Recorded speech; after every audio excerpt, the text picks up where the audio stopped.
Hi everyone, Joel at CodeBreak. On this episode of Stay Hungry, I'm going to be talking to you about where you're probably underspending on your digital advertising. It's a tricky one, isn't it, advertising? Like most business owners, it's difficult to know what's working and what isn't. And worse still, you don't know what figure you really should be investing in your advertising. Most people know they need to advertise, that's a given.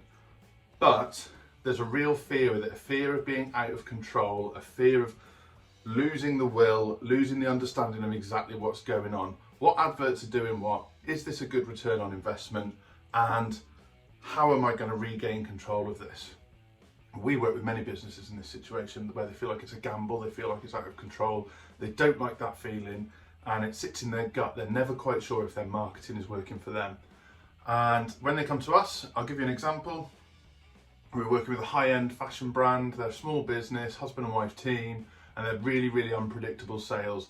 They're doing lots of marketing, lots of digital advertising, but they couldn't tell if it was working for them, if it was having an effect. The sales were really volatile, so it was like real feast or famine within their business. Some days they were selling loads, other weeks they were barely selling any, and there's just no predictability about it. So we sat down and we looked at the figures with them, talked them through what they needed, and it turned out that they had no accountability in their advertising, so they didn't know how much advertising it cost to make a sale, they didn't know what the average sale was, and so without these kind of figures they were never going to have control of their advertising spend. So we looked at what can be done around that and set up some ads that allow to monitor the conversions. So as it turned out, it cost them about £7 in advertising to make a sale, and the average sale was £53.